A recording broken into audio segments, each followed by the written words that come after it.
दुनिया में अगर ताकत की बात करी जाए तो हम सब लोग यही जानते हैं या यही समझते हैं कि जिसके पास पैसा है वो ज्यादा ताकतवर है, जिसके पास नॉलेज है वो ताकतवर है, जिसके पास पॉलिटिकल पावर है वो ताकतवर है।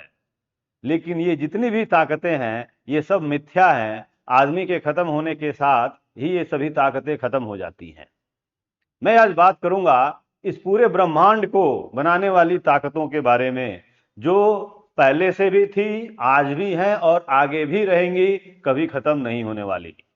ताकत का मतलब फिजिक्स के लैंग्वेज में फोर्स होता है। तो फोर्सेस के बारे में बताऊंगा। फंडामेंटल फोर्सेस ऑफ नेचर, ऐसे फोर्सेस जो हमारे इस यूनिवर्स को बना करके रखे हैं, जिनके कारण हमारा यूनिवर्स बना हुआ है, जिनके कारण हम बने हुए हैं, जिनके कारण हमारी अर्थ बनी हुई है, जिनके कारण हमारे यहाँ जो है पूरा जीवन है, हमारी लाइफ है अर्थ पर। मैं उन ताकतों के बारे में, उन फोर्सेस के बारे में डिस्कस करने जा रहा हूं।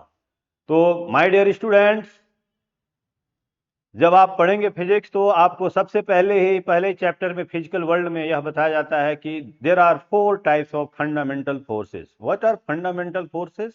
फंडामेंटल फोर्सेस जानने से पहले आपको जानना चाहिए फोर्स क्या है। तो फोर्स जो है एक तरह का धक्का या खिंचाव है। इट इज अ पुश और pull applied by one body to another body. और जितनी भी फोर्सेस हम देखते हैं इस नेचर में, वो सभी फोर्सेस का किसी न किसी तरीके से इन फंडामेंटल फोर्सेस ऑफ नेचर, जो हमारे इस नेचर को बनाने में 4 तरह की फोर्सेस इन्वॉल्व हैं, इन्हीं फोर्सेस का फॉर्म होती हैं।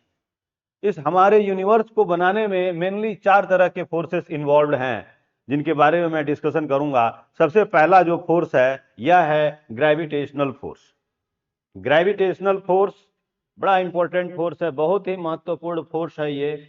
और यह फोर्स हमारे जीवन को बहुत ही ज्यादा प्रभावित करता है। आप ऐसे समझ सकते हैं कि कोई भी बॉडी, कोई भी ऑब्जेक्ट इस अर्थ के साथ जुड़ी हुई है, क्योंकि ग्रेविटेशनल फोर्स है अर्थ का उस ऑब्जेक्ट के ऊपर। और यह ग्रेविटेशनल फोर्स उसको अर्थ के साथ बाउंड करके रखता है। यही ग्रेविटेशनल फोर्स है जिसकी वजह से हमारी अर्थ, हमारी पृथ्वी जो है सन के अराउंड चक्कर लगा रही है।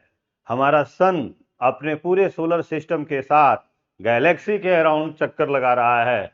यानी इस यूनिवर्स को होल्ड कराने के लिए जो फोर्सेस रिस्पॉन्सिबल हैं, यह फोर्सेस हैं फंडामेंटल फोर्सेस, ग्रेविटेशनल फोर्सेस। तो ग्रेविटेशनल फोर्सेस बहुत इंपॉर्टेंट फोर्सेस हैं। इन्हीं की वजह से दिन रात होता है, इन्हीं की वजह से हमारे अर्थ पर लाइफ पॉसिबल है। अगर ग्रेविटेशनल फोर्स नहीं होता तो हमारी पृथ्वी, हमारी अर्थ सौरमंडल को यानी सोलर सिस्टम को छोड़ करके बाहर निकल चुकी होती और एक ड्वार्फ प्लेनेट की तरह घूम रही होती। दूसरे जो फोर्सेस हैं ये हैं इलेक्ट्रोमैग्नेटिक फोर्सेस। इलेक्ट्रोमैग्नेटिक फोर्सेस, जिसमें इलेक्ट्रोस्टैटिक फोर्स और मैग्नेटिक फोर्स दोनों ही आ जाते हैं। इलेक्ट्रोमैग्नेटिक फोर्सेस का हमारे डेली लाइफ में क्या रोल है यह मैं बताऊंगा। इलेक्ट्रोमैग्नेटिक फोर्सेस ही वो फोर्स हैं जिनके वजह से मैटर यानी कोई भी पदार्थ अपना रूप ग्रहण करता है, अपना रूप धारण करता है। कोई भी पदार्थ जो है, कोई मैटर अपना शेप एक्वायर करता है। Gravitational force, sorry, electromagnetic forces जो है ना, दो मॉलिक्यूल्स के बीच में या दो एटम्स के बीच में लग करके मॉलिक्यूल्स बनाती हैं। मॉलिक्यूल्स के बीच में लग करके पूरा एक कंपाउंड बनाती हैं और पूरा का पूरा मैटर बनाती हैं। तो electromagnetic forces are responsible to give the shape of matter. Okay, so this is very important force also. And next is strong nuclear forces. Strong nuclear forces, this is called strong interaction. Actually सभी लोगों को पता है कि हर एक परमाणु यानी atom के अंदर जो है ना न्यूक्लियस होता है, और न्यूक्लियस के अंदर न्यूट्रॉन्स और प्रोटॉन्स होते हैं। और आपको ये भी पता है कि जो प्रोटॉन्स हैं वह लाइक चार्जेज हैं, और लाइक चार्जेज एक दूसरे को रिपेल करते हैं। तो एक एग्जांपल के तौर पे अगर हम प्रोटॉन ऑक्सीजन का न्यूक्लियस लेते हैं, तो ऑक्सीजन के न्यूक्लियस में, अगर हम ऑक्सीजन का न्यूक्लियस ले रहे हैं, तो ऑक्सीजन के न्यूक्लियस में 8 प्रोटॉन्स और 8 न्यूट्रॉन्स होते हैं। ये 8 प्रोटॉन्स और 8 न्यूट्रॉन्स होते हैं। ये मैं ऑक्सीजन का न्यूक्लियस बना रहा हूं। बहुत सारे हैं, जैसे जो प्रोटॉन्स हैं उनके ऊपर पॉजिटिव चार्जेज हैं और जो न्यूट्रॉन्स हैं वो न्यूट्रल होते हैं। मैं 18 के 18 नहीं बना रहा हूं यहाँ पे। जो प्रोटॉन्स हैं, इन प्रोटॉन्स के ऊपर पॉजिटिव चार्ज होता है, आप सबको पता है, और न्यूट्रॉन्स जो है वो न्यूट्रल हैं।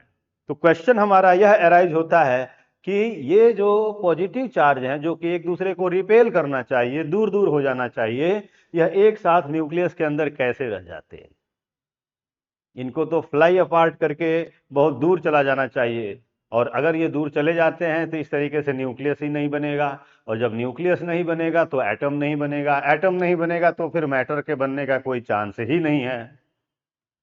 तो यहां पर यह बात समझ में आती है कि जरूर कोई ऐसी फोर्स होगी जो कि in nuclear force electromagnetic forces जो कि प्रोटॉन्स के बीच में लग रहे हैं, उनके अगेंस्ट में, उनके अपोजिट डायरेक्शन में लग करके इन पार्टिकल्स को यानी प्रोटॉन्स को न्यूक्लियस के अंदर बाउंड करके रखती होंगी। इन्हीं फोर्सेस को स्ट्रॉन्ग न्यूक्लियर फोर्सेस कहा जाता है। Strong nuclear forces are responsible to make the nucleus. ठीक है। और इसके अलावा जो है ना, वीक इंटरेक्शन भी होता है। जैसे आप लोगों ने रेडियो एक्टिविटी का नाम सुना होगा, गामा रे एमिशन का नाम सुना होगा। तो रेडियो एक्टिविटी के दौरान वीक न्यूक्लियर फोर्सेस अपना रोल प्ले करती हैं। यह जो है ना, क्वार्क्स के बीच में या जो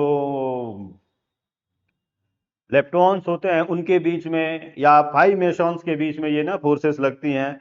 और मेनली हम ये कह सकते हैं कि रेडियो एक्टिविटी के लिए रिस्पॉन्सिबल होती हैं कौन? Weak nuclear forces.